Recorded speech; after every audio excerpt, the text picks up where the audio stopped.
Hi people, it's Sarkovist here, and today I'm going to be giving my initial impressions of Yu-Gi-Oh! Master Duel. And something I'll just get out of the way right away is the fact that I am definitely no expert at modern day Yu-Gi-Oh! I was really into this series back when I was in primary school and a little bit of secondary school at the beginning. I was a very casual player, really enjoyed it, but I really dropped off for a very long time and only recently got back into it via Duel Links. Now, something I was a little bit worried about going into this game is that would the microtransactions be overly aggressive, and would I be able to build the deck I want without spending a huge amount of money or without investing an inordinate amount of time, like days, weeks, even months, just to create the deck I want to play. And I was very surprised and very delighted to realise that no, it actually took me an evening of playing for about 6 hours. So yeah, it was a little bit of a late one.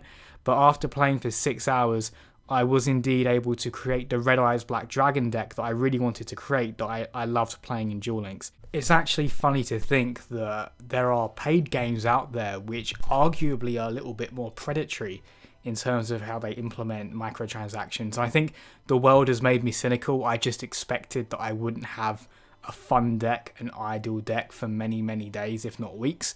But no, I acquired it in a day. Admittedly, it was a very dedicated day where I stayed up quite late, but I did manage to get it in a day, which is pretty awesome.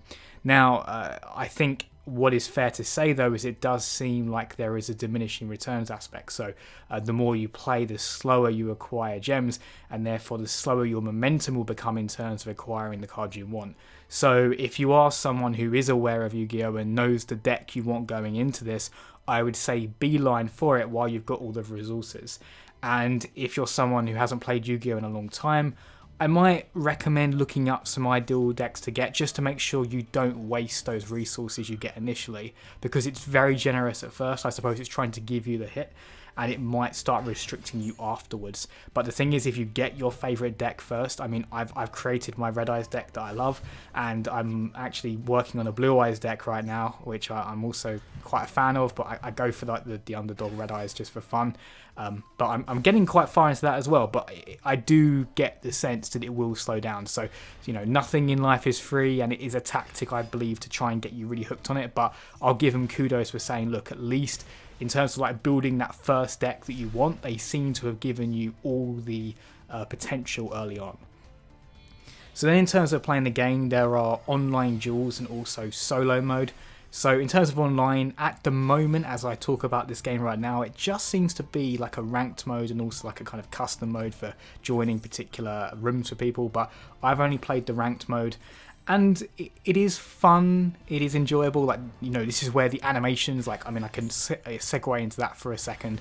The way the game looks is fantastic. It's almost Hearthstone-esque, I think, in that the animations are really satisfying, very cathartic. Like when you summon a monster with really heavy attack power, for example, it will absolutely slam into the field and shake everything up, which feels very appropriate. And as you do more damage to your opponent, their side of the field will start to crack.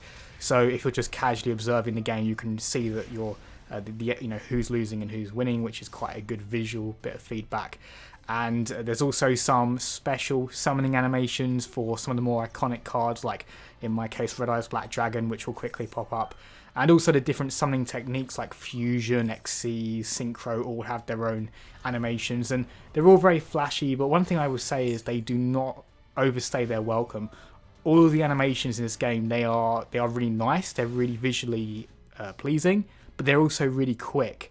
And I think that's good because maybe in Duel Links, for example, they do have some pretty cool 3D animations in that, but if you're playing online and someone's not skipping it, yeah, it can take a bit of time. So I think they found a good balance between making really nice animations, but ones that don't stay around for too long so as to hurt the pace of the game.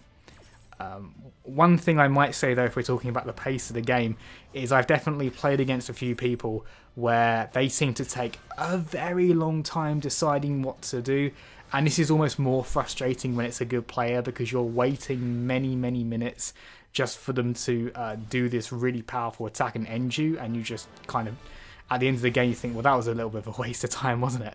And it makes you want to quit, I think, more than you would otherwise, because you just don't really enjoy it if you're waiting so long for your opponent to make a turn. And when you combine that with the fact that a lot of the more powerful decks have these extremely long combos where it's multiple synchro summons or multiple link summons, and before you know it, genuinely people's turns can be taking 1, 2, 3, 4 minutes at a time, and that can be quite exhausting and a bit demoralizing. It's like, am I playing against you, or am I just watching you dance, if you see what I mean?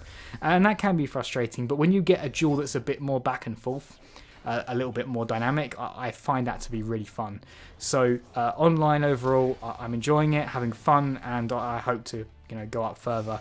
Unfortunately, because I've chosen a deck that I like because it's thematically cool for me, because I think I mentioned it in my last Duel Links video, I like Red Eyes Black Dragon because it's one of the 3 original trio, of Dark Magician, Blue Eyes and Red Eyes, but it's the underdog, so I kind of connect with it in a way.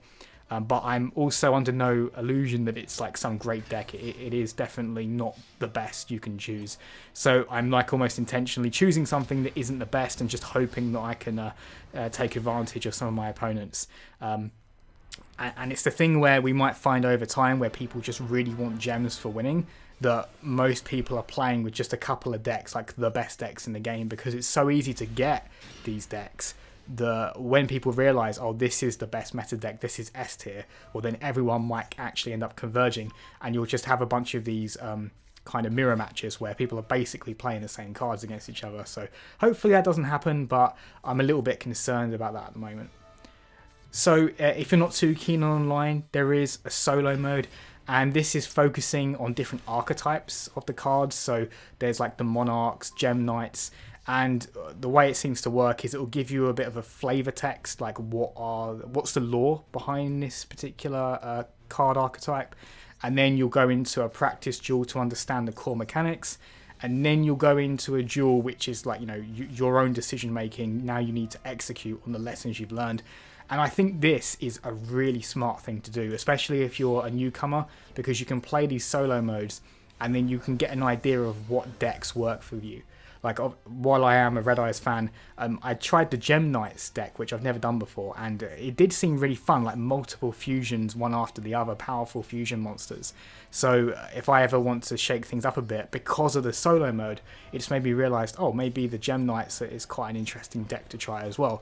And I'm sure people will find this where they're not sure how to build a good deck. They'll play the solo mode, learn a little bit about the backstory of the decks, and also learn how to play them. But you can also bring your own decks into these to fight these decks, which I found was quite good for testing my decks outside of a online competitive arena. So there is an ability to test the decks you've created for online, but against CPU opponents. Now there is a decent amount of content here, but if you compare it to something like Duel Links, which is very much designed to keep you going over and over in PvE or NPC fights, it's not quite up to that level.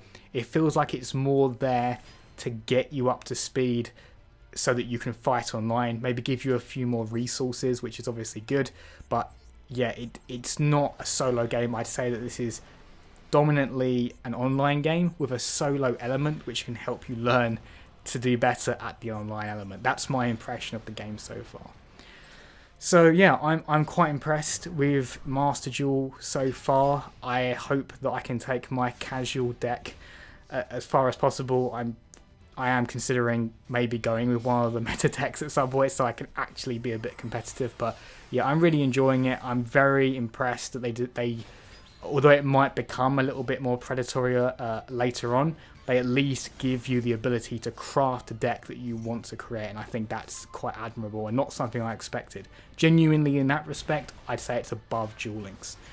So yeah, it's available on consoles and PC right now. I think it's coming to mobile later, and I'll be quite happy to do that because it's a game that I would love to move between my Xbox, which is what I'm playing on at the moment, and then maybe my iPhone when I'm out and about. That would be really awesome. But for now, playing on Xbox, really enjoying it. It's free to play, guys, so if you're curious at all, I'd just say give it a go. As always, people, thanks very much for watching, and see you next time.